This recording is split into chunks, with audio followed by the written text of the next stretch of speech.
Bonjour, je reviens d'un photoshoot qu'on a fait hier au centre de Lausanne, ici en Suisse, avec le Leica SL2S. J'ai pu voir les résultats après, c'est la raison pour laquelle je fais cette vidéo, car maintenant je peux vous parler un petit peu plus des côtés positifs, côtés négatifs, ce que j'en pense, la qualité des images, et je vous dis tout ça dans quelques secondes, ne bougez pas.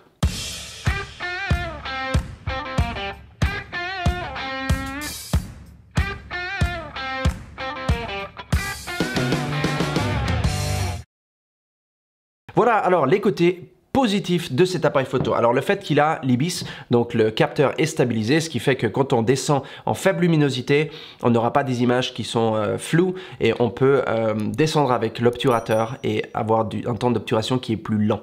Donc ça c'est génial. Une autre chose c'est aussi pour la vidéo parce qu'évidemment quand on shoot avec un appareil photo, on aime le fait qu'il soit stabilisé pour éviter que les vidéos soient complètement mouvementées.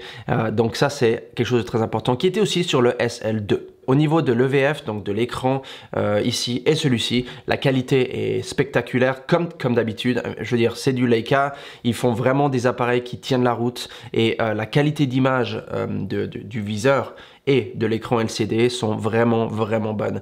On a l'impression de regarder les photos dans la vraie vie, on voit déjà le résultat, comment ça va être et c'est quelque chose d'incroyable, comme d'habitude. C'est vraiment une expérience qui est plaisante. Au niveau de la résistance aux éléments, de la tropicalisation, on est à IP54. Donc c'est bien, si on veut aller à l'extérieur et qu'il y a un environnement qui est humide ou qu'il y a de la poussière, ça va pas rentrer dedans, ça va pas aller sur le capteur et ça va pas tacher le capteur ou l'objectif à l'intérieur. Donc c'est un bon combo si vous voulez faire des photos dans une zone qui doit être tropicalisée. Voilà. Au niveau de l'enregistrement vidéo, on peut aller sur du 4K, 60 images par seconde, 10 bits, ce qui est très bien. C'est une très bonne qualité. La chose qui est positive, c'est qu'on a un objectif Leica, donc on aura la qualité Leica qui va avec, donc tu auras vraiment quelque chose qui est de très bonne qualité. Je pense que c'est un très bon appareil photo. D'ailleurs, moi, j'utilise le Panasonic GH5S pour enregistrer ma vidéo, le GH5 sur cette caméra. GH5S parce que ça me permet de descendre en faible luminosité. Ils ont divisé le capteur par 2 au niveau des mégapixels, ce qui, en retour, te donne le double de la capacité de descente en faible luminosité. Donc, tu peux monter avec l'ISO et tu auras moins de bruit. C'est la même chose avec cet appareil photo, cette vidéo caméra. Tu peux monter l'ISO et tu auras moins de bruit qu'avec le SL2 qui a plus de mégapixels. Il n'y a pas de limitation au niveau du temps, donc tu peux enregistrer plus que 29 minutes comparé au SL2. C'est bien si tu es quelqu'un qui aime enregistrer en continu tes contenus. C'est pas mon cas, moi j'enregistre généralement des courtes séquences, donc moi ça fait aucune différence. Mais pour quelqu'un qui doit enregistrer pour de longues durées, il n'y aura pas de souci. Au niveau de l'ISO, on peut monter à 100 000. Et le bruit est pas aussi mauvais qu'avec le SL2, que je devrais d'ailleurs bientôt tester. Je ferai une vidéo sur ça si ça t'intéresse. Et tu peux donc vraiment monter dans l'ISO. Au pire des cas, tu convertis tes photos en noir et blanc, ce qui fait que ça devient un grain plutôt que du bruit. Parce qu'en couleur, on dirait que c'est du bruit. Donc voilà, ça c'est une façon d'utiliser ce genre de haut ISO avec cet appareil photo. Mais une chose, c'est que si tu as un appareil photo qui peut s'ouvrir à f1.4 comme ce semi-luxe 50 mm, ça devrait pas du tout poser problème d'utiliser l'ISO.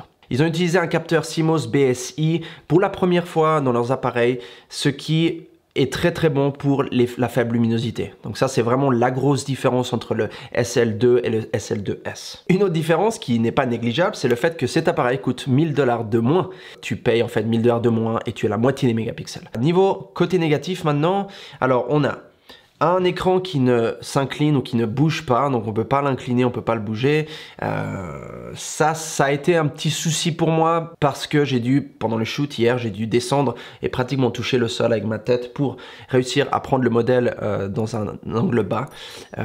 Ça aurait pu être évité si j'avais pu lever ou sortir l'écran et regarder directement depuis le bas. Je suis quelqu'un qui shoot avec le viseur électronique tout le temps, j'utilise jamais l'écran, mais dans ce genre de scénario, j'aime pouvoir regarder l'écran et me positionner en angle bas. Il a une résolution de 24 mégapixels comparé à 47, comme on a vu pour le SL2. C'est un côté négatif, mais c'est aussi un côté positif dans le sens que on a plus de capacité de shoot dans la faible luminosité. Donc, ça dépend en fait si on veut faire des gros posters ou si on veut vraiment rogner ou si on veut vraiment aller dans les détails et qu'on a besoin de zoomer beaucoup. Dans ce cas-là, 47 mégapixels, c'est mieux. Il n'y a pas de bague d'ouverture sur l'objectif lui-même. Ça, c'est quelque chose qui m'embête un petit peu. Je préfère quand il y a une bague d'ouverture comme le Leica M ou le Leica Q où je peux voir directement exactement sur quelle ouverture je suis. Ça, évidemment, on peut mapper ça sur différents boutons, donc c'est pas un gros souci. Mais je préfère avoir une bague physique. Ça, c'est pas forcément un côté négatif, je le dis, parce qu'on est en 2021, mais on peut pas enregistrer en 5K avec cet appareil photo. Ce qui est bien ou pas bien, je veux dire, moi, j'utilise pas du 5K, mais ça peut être bien dans le sens que ça nous permet de cropper, de rogner un petit peu si on doit enlever des choses ou si on doit zoomer dans la vidéo. C'est, je pense, le seul côté positif à l'heure actuelle de shooter en 5K.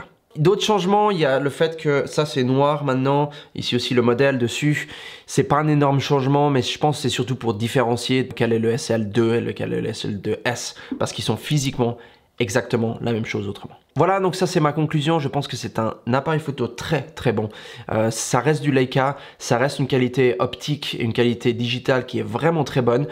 En revoyant les photos que j'ai postées dans cette vidéo et que j'ai postées dans la vidéo ici en haut du photoshoot que j'ai fait à Lausanne, je pense que la qualité est là. Vous remarquerez qu'il y a un petit peu de grain sur les photos, c'est parce que j'ai traité avec un look Kodak Portra 400. Donc j'ai rajouté un peu de grain pour donner ce look un petit peu argentique, mais autrement la qualité est impeccable. Voilà, je vais faire une revue du SL2 très prochainement. On espère avec le 75 mm, comme ça je pourrais faire des photos de portrait et voir comment est la compression de la profondeur de champ, l'ouverture, etc.